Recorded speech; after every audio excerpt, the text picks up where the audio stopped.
you ever gotten the feeling that someone is following you? Maybe it was a secret wolf watching you the whole time. The planet is, and the universe as well, is saturated with secret wolves. They are pretty much everywhere. When most people think about wolves, they think about the traditional gray wolf or Arctic wolf. But there's a whole world of secret wolves that most people are not aware of, and that's what we will be getting into tonight. We have a really special presentation today. We're going to be counting down the top 5 secret wolves of all time forever, and it's going to be a really great presentation tonight. It's really a gift to us from the universe. Alright, so we're just going to get right into it. Number 5. The number 5 most secret wolf of all time. These wolves are beginning wolves. That's a term that I've coined to describe these wolves. They were, back in the day, when wolves were not on top of the food chain, there was this creature called the cave hyena that was ruling things. And so these beginning wolves kind of had to sneak around and avoid conflict with the cave hyenas, and they had to live their lives in the shadows, really. And they kind of just hung around and waited for the cave hyenas to fall, which did eventually come to pass. The cave hyenas were destroyed. The exact details of this extinction is not known too well.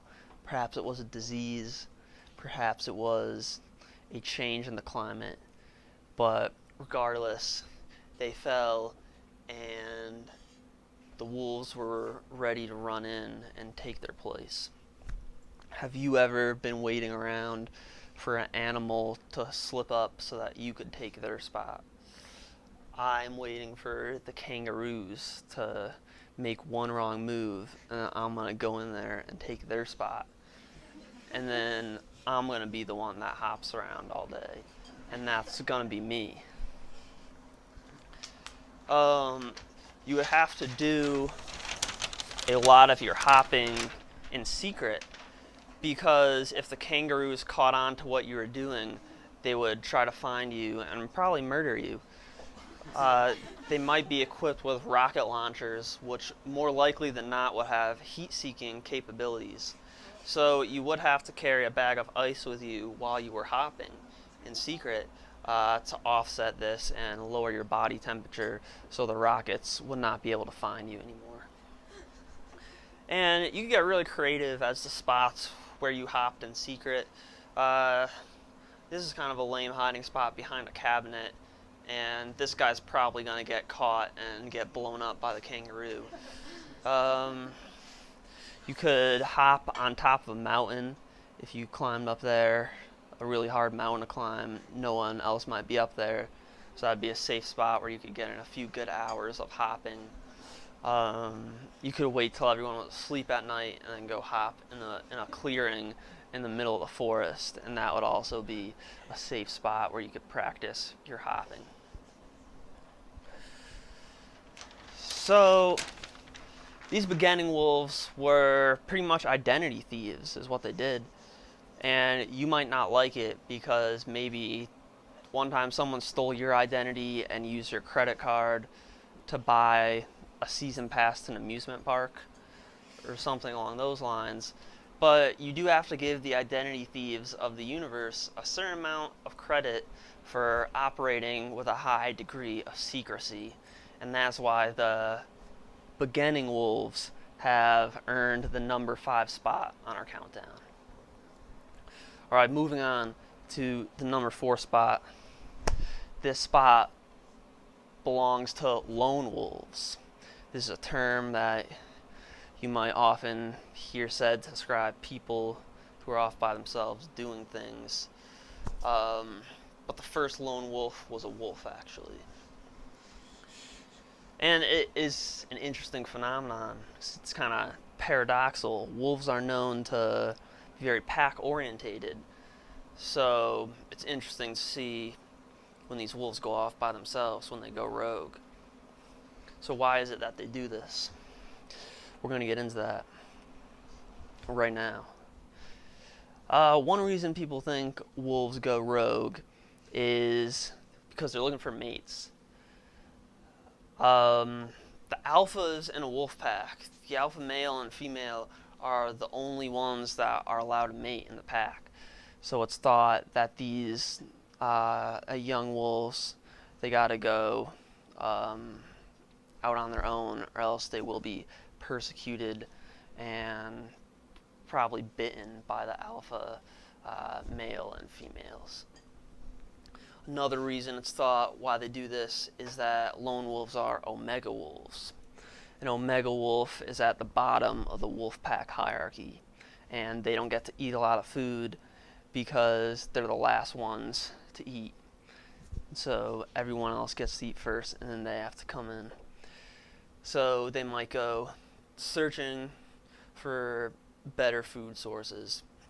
This can be a difficult risk, though, because, like I was saying before, wolves are very pack orientated, and they're designed to work together to take down big animals. One wolf by himself can only take down small animals, so they have to go after rodents and other smaller creatures. They have to become scavengers like vultures and eat corpses sometimes.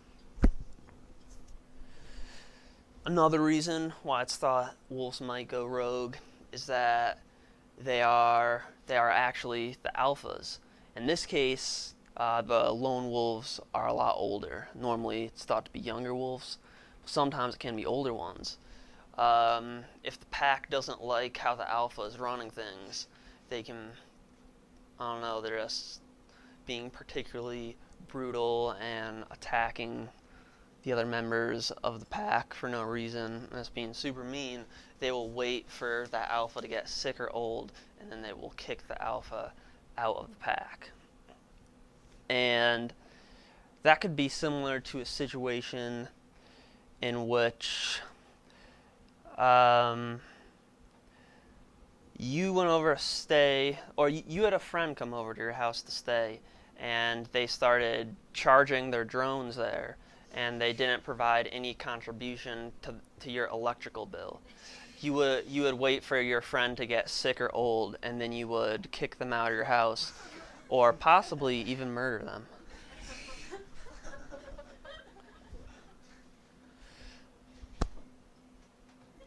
All right, so why do lone wolves have the number 4 spot on our list? That is because they have to avoid other wolves, and they do this very stealthily. One of the main causes of death for wolves is by other wolves. So they have to be very sneaky, and it has been found that they limit their howling. They don't howl as much, and they're constantly sniffing out territories to make sure they're not going in another wolf zone, and they kind of got to stay in between so they don't get caught. Sometimes they will risk it and enter another wolf pack's territory in order to mate, and the alphas will a lot of times kill those secret babies when they are born. But sometimes, it's thought if food is very abundant in the area, the alphas will allow those secret babies to live on and further the legacy of the secret lone wolf. So that is always a good thing. So lone wolferism kind of seems like it's something that is done out of necessity. It's kind of like a last-ditch effort that they have to resort to, going off by themselves. But could it actually be something that the wolf enjoys? And possibly it is a rite of passage for the wolf. They have to go on this journey by themselves. I believe the longest recorded distance a lone wolf traveled was 1,500 miles in 4 months. So this is a long time that the wolf embarked on a journey for. Or could the lone wolves be doing this as an act of rebellion? I don't want to spend the rest of my life chasing down moose and deer with you guys. I want to go travel. Um, I want to go commit arson. I want to burn down a small family-owned toilet store. I want to get drunk off hand sanitizer and stay up all night and watch those white porcelain demons burn to the ground. And in the morning, when everything's said and done, I'll go up to their charred remains and lift what's left of their lid up, and also the seat too. And I want to stare into that abyss, and I want them to know that it was me that ended their domain over human waste management. That was me. I did that. So coming in at number 3 on our list is the coy wolf. The coy wolf is pretty cool. It's a hybrid between a wolf and a coyote. And in order to fully understand the coy wolf, we do have to take a step backwards in time, metaphorically. And also, I'm going to take a step back physically in order to set the scene as a time traveler. So I'm just going to recede into the curtain a little bit here. So when Europeans first started crossing the Atlantic Ocean and coming over here to North America, they did not like the wolves here, and they killed a lot of them. It was hard to raise cattle and raise chickens, so the wolves were always going after them. And you can't really blame the wolves too, because if you put a snack in front of a hungry person, they're going to eat it. So it's really not their fault. And as civilization expanded westward, so too did the persecution of the wolf. And the wolf was pretty much exterminated in a lot of places, especially the East. But the wolf came back more powerful than ever. In Star Wars Episode 4, Obi-Wan Kenobi warns Darth Vader that if he strikes him down, that he will become more powerful than he could possibly imagine. But Darth Vader does not heed this warning, and he proceeds to strike down Obi-Wan, who, as he promised, becomes more powerful than Darth Vader could possibly imagine. And this is pretty much what went on with the coy wolf. The wolf came back in the form of a coyote hybrid to reclaim its territory. Wolves are known for hunting in forested areas. That's their preferred hunting ground. Coyotes are known for hunting in more open areas and also urban areas with towns, and they can go through trash. So the coy wolf is able to hunt in both these areas, has a larger range as well as more animals that it can eat. It can also eat trash in cities. So it is a pretty powerful wolf. And the reason that it earned the number 3 spot on the top 5 secret wolves of all time is that we only found out about these maybe 20 years ago max. So it's a relatively recent discovery that these creatures exist. They kind of creeped back up on us. We had no idea until very recently. This is where they are predominantly in the east. They extend up into Canada and the eastern United States. They are pretty secret. They found their way into New York City as well as Chicago. They've been reported in Central Park. So it's really pretty crazy how they've managed to live in these cities. And they literally came back and crept in to some of the most densely populated areas and made a living for themselves. It's thought that in cities they kind of hide out in parks or small, secluded, forested areas, and then at night they will come out and raid trash bins or eat city rats or food like that you might find in a city. So these creatures were among us, and we did not know. This brings us to the question, what other creatures could possibly be among us right now that we had no idea existed? So I want everyone to take a few seconds, 10 or 20 seconds, and just close your eyes and reevaluate what creatures might be among you.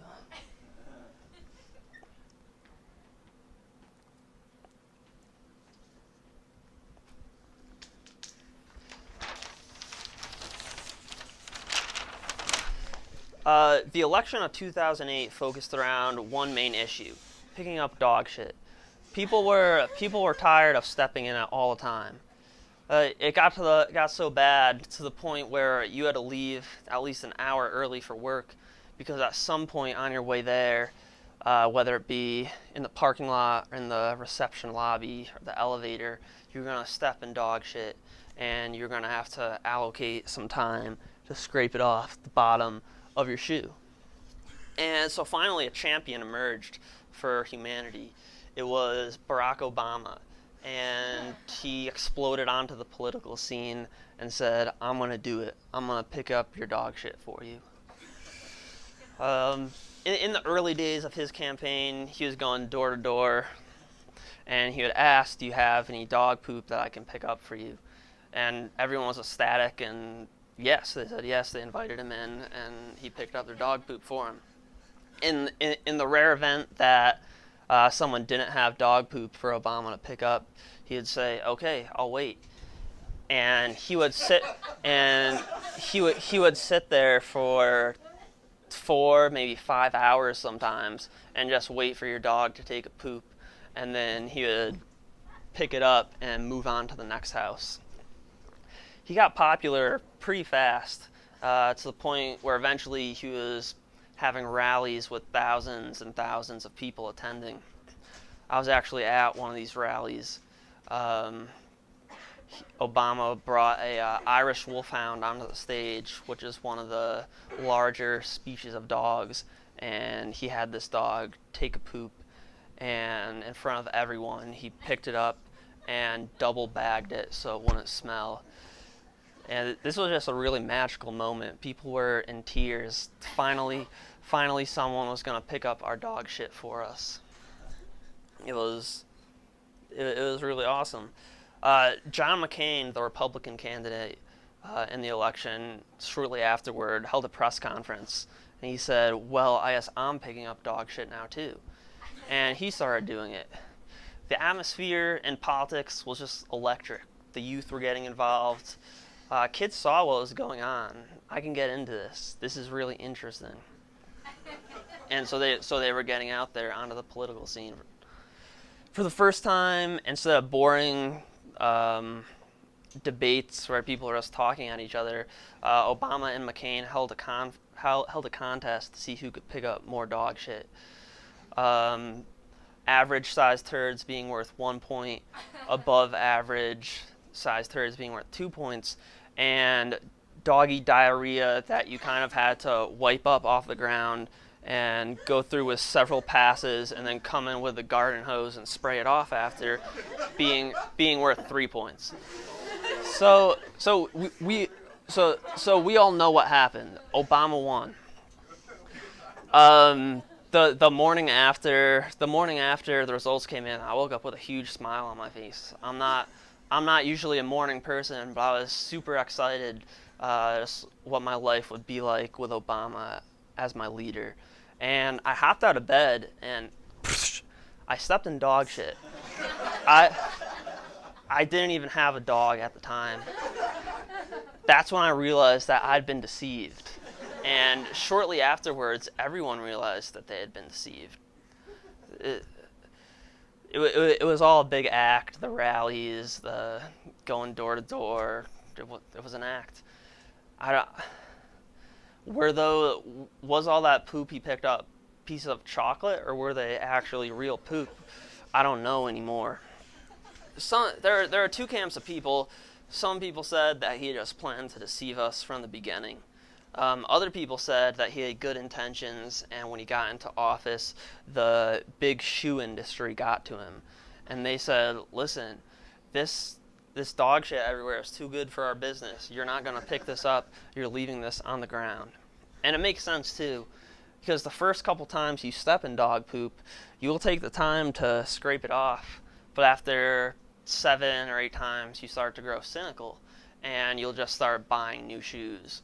And so the shoe industry was cashing in on that business. Regardless of why you think he did not follow through on his plans, people were pissed. People were very angry, and they went out to D.C. and forced the protest. And I was a bit of a rebel back in the day, and I was down at D.C. myself, right on the scene. It got pretty messy. People were dressing up in dog costumes and aggressively shitting on the White House lawn. It was an all-around messy affair.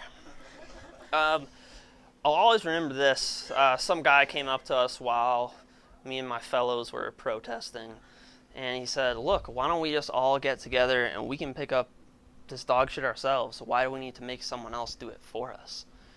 And that was a really dumb and childish thing to say, because a big part of being an adult and being a grown-up is voting for other people to tell you what to do, voting for other people to do stuff for you.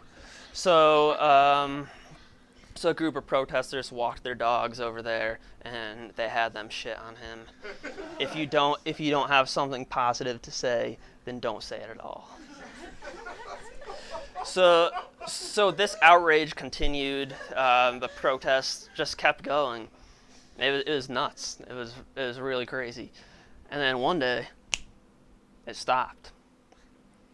There was a new, bigger thing that people were not worried about. What had happened was a bunch of elephants had commandeered a sailboat over in Africa and sailed across the Atlantic Ocean. They made port in New York City, and they just started shitting everywhere. It was an apocalyptic event. Buildings were covered in feces. Taxis couldn't move; they were burning out in poop. There was a river of crap running through Times Square. Tourists got their phones and camera lenses covered with poop, and they were no longer able to post any pictures of their trip on social media, which was pretty unfortunate. It was awful convenient, is what people say. Everyone hated Obama. He was a big villain.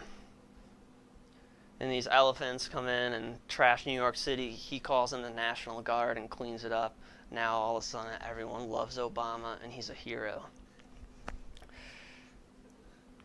The biomass of elephant crap that was deposited in New York City that day does not come anywhere close to the total biomass of dog poop that was covering the United States at the time. But elephant shit is very theatrical. It's huge. So people were all worried about this when the real problem was still the dog crap. So all Obama had to do was bite the bullet and clean up an insignificant amount of elephant crap in New York City, and suddenly everyone would love him. So there's a bit of a conspiracy that is thought to have taken place here. There were experts on elephants that were making these video series on YouTube where they would compare the footage of elephants pooping in New York City on said day with footage of elephants pooping in the wild. And there are some clear inconsistencies that they brought up. When looking at the texture and the consistency of the poop, you could see that when the elephants were pooping in New York City, it was very much more runny and liquidy, whereas the elephant poops in the wild were much more solid. And so it almost seems like someone rigged these elephants to blow. The theory is that someone fed these elephants a bunch of laxatives and then ushered them into New York City to create this huge fiasco to distract from the real issue, the dog poopies. So these conspiracy videos, they got pretty crazy, and you could go down rabbit holes just watching these, and you could get stuck at your computer for hours on end just watching videos of elephants shitting. There are some other questions that have not been answered, things that just don't add up. What happened to the elephants after this took place? We're told they were ushered to a military court and tried for war crimes, piracy, and pooping in public. But then we never saw the trial. We never heard or saw from these elephants ever again. And it's thought that Obama might have had them taken care of. How did these elephants learn all the sailor's knots they would have needed to know in order to rig up a sailboat and sail across the Atlantic? There's a lot of things with what happened that just do not make sense. And perhaps we will never know what actually happened that day. We can only speculate and theorize. The number 2 position of the most secret wolf of all time. This one was a tough call. It was a very close race between the number 2 and number 1 position.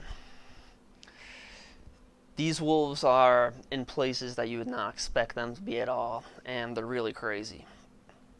So what I'm going to do now is, so as to increase the elements of suspense of the presentation, we are going to cut to a 5-10 minute intermission, and then we will return with the number 2 as well as the champion, the most secret wolf of all time.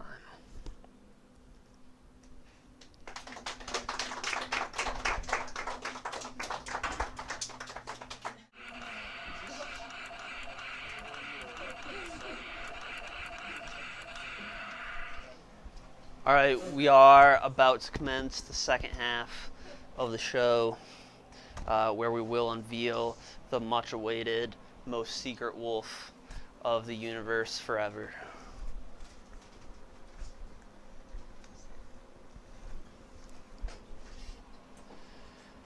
One of the only animals that could defeat a bunch of wolves would be a bunch of bees. If bees gang up on something, they have a lot of stingers and venom, and they can pretty much take out any creature that they want.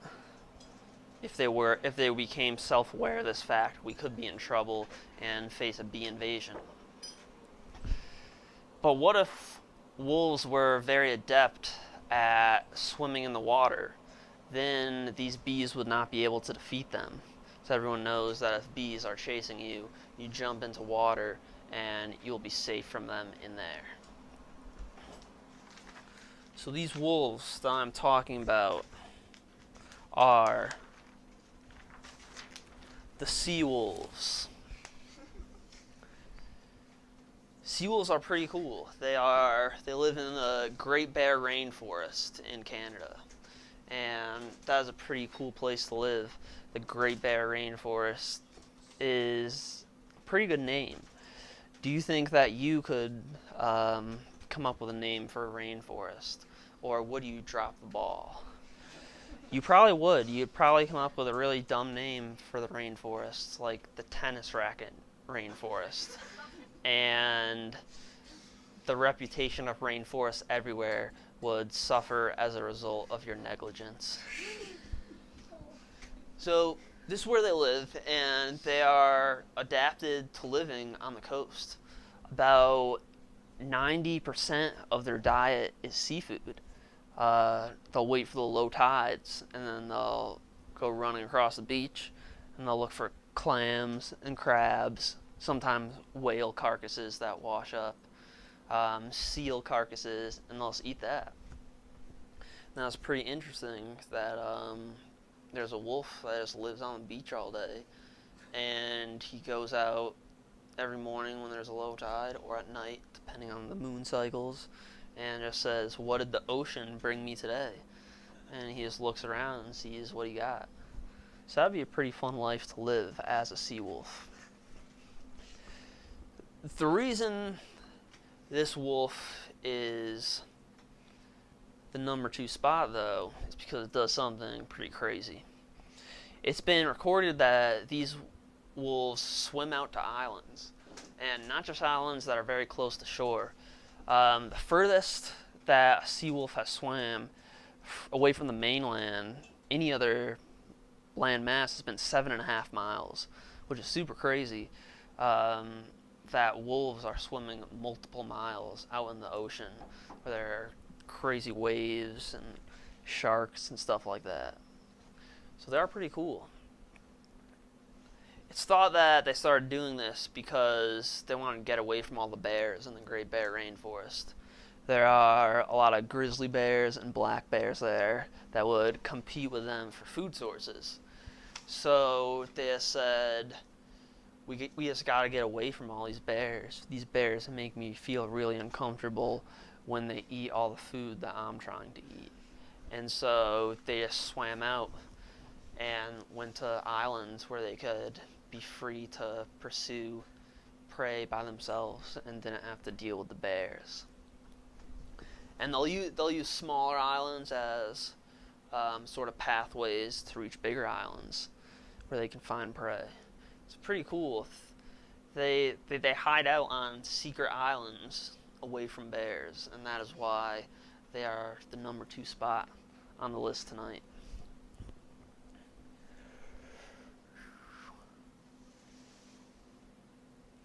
Yeah, they're just really cool. There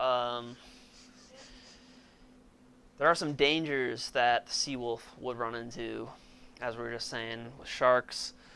Killer whales are known to frequent these waters. And it's been found that there's moose and deer in the bellies of killer whales. Moose and deer will sometimes swim in the ocean too, and killer whales will eat them.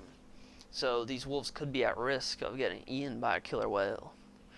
I would like to think that whales are very intelligent, and they might recognize that these wolves are also predators, fellow predators, so maybe they don't eat them. As of right now, there are no substantiated reports of killer whales eating wolves. So that's good. But it would be a very interesting interaction to see, because killer whales are known as the wolves of the sea. So we would have the sea wolves meeting the wolves of the sea.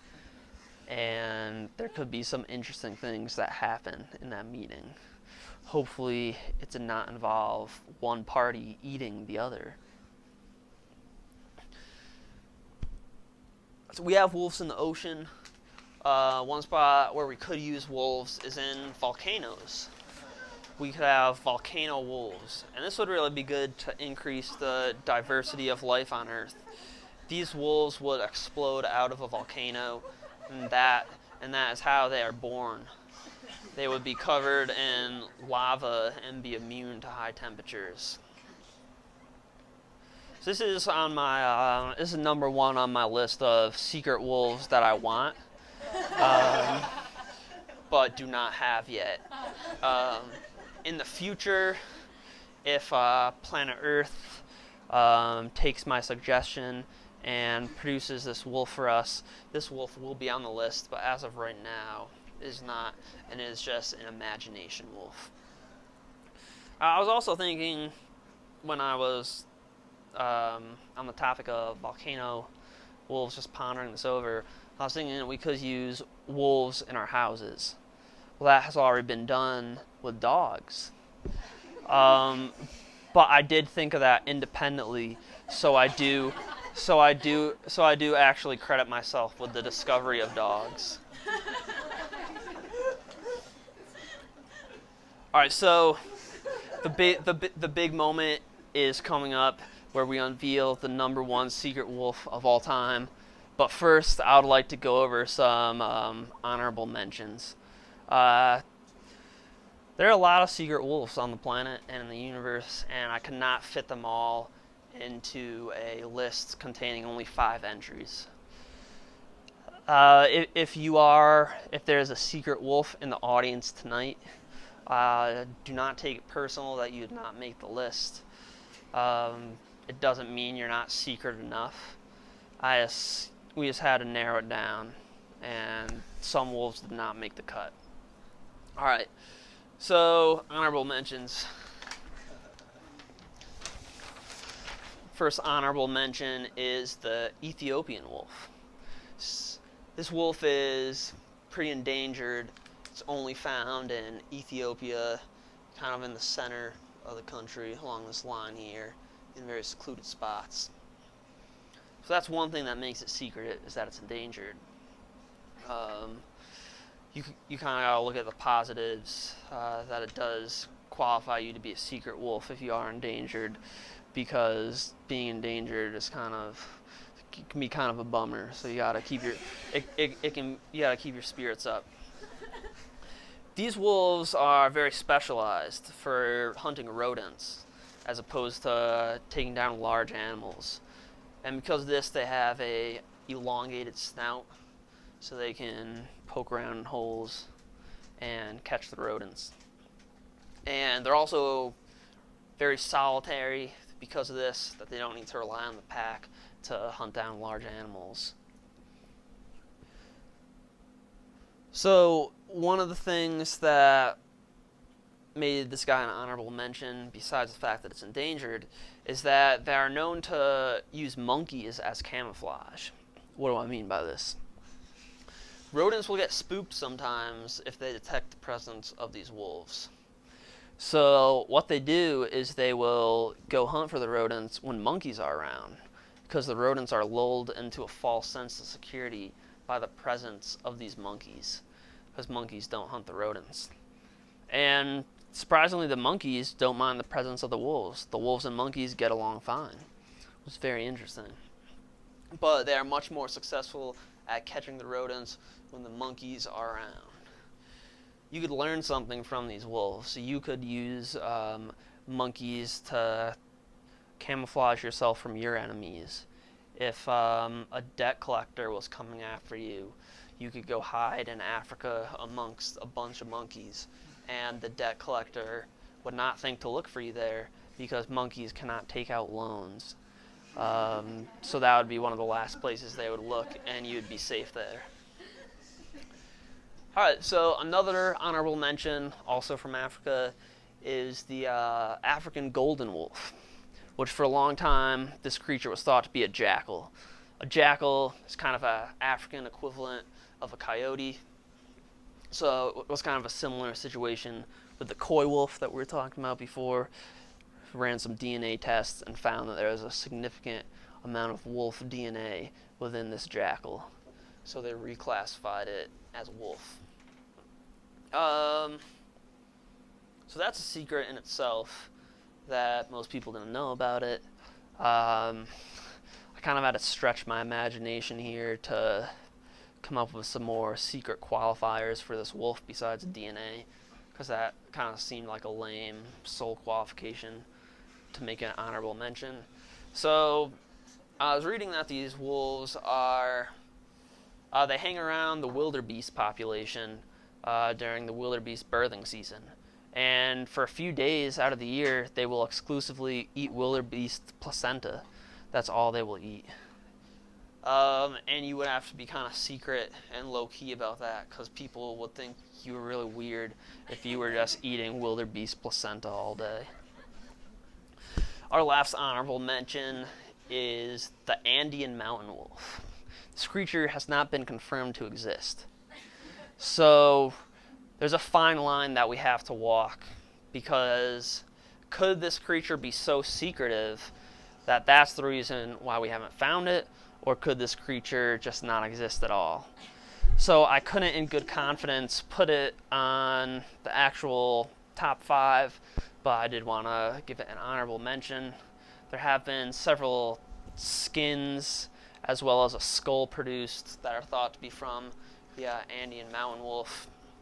This creature supposedly lives in the mountains of the Andes in South America. Again, I hope he's out there, but we don't know. Alright, honorable mentions are over, and it is time to reveal the most secret wolf of all time.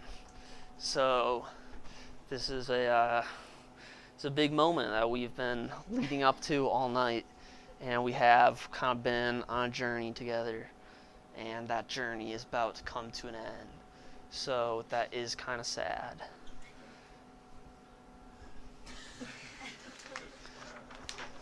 The number one secret wolf of all time is the space wolf. The space wolf is made out of dark energy and dark matter, so you would not be able to see him. Scientists think that a big portion of the universe is made up of this material, but we really know nothing about it. It was really only thought to exist because there's an error in a calculation where things cannot be accelerating in the universe as fast as they can without the presence of this thing they created called dark matter. It could just be an error in their equation, though. But it could not. It could be some kind of energy that is associated with black holes or other space phenomenon that we do not understand yet. And if this is real, then the space wolf would be a creature that would capitalize on this dark energy and dark matter to conceal itself from other spacefaring races. The space wolf could be responsible for all the alien abductions that we experience on Earth, which would be a big shocker for some people, because most people think of aliens as humanoid figures, but they actually could be canine in nature. So I know this feels kind of like a letdown because there's no wolf here. So I did run some calculations, and I came up with a model of the space wolf if we could visualize dark matter. And this is what the space wolf would look like. So this wolf is pretty much it's a pack of wolves combined into one. And what this wolf can do is it can send out members of its own body to invade other planets and attack them, or maybe just talk to them. Maybe they're not malicious in behavior. Maybe they just want to talk to people on the planet. They have some horns. You do need horns if you're going in space. This is just really a secret wolf. I'm confident they're out there, and I really think that this wolf deserves the spot as the number one secret wolf of all time. If we could, it would be cool to get all these secret wolves together to have a secret off, a gladiator match of secretness. But they are so secretive that to gather them and put them in one space is not only impossible, but it would also make me feel uncomfortable to defile the secret nature of these wolves. And that is the termination of the main portion of the presentation. And now we will open the floor to questions, if there are any, regarding secret wolves.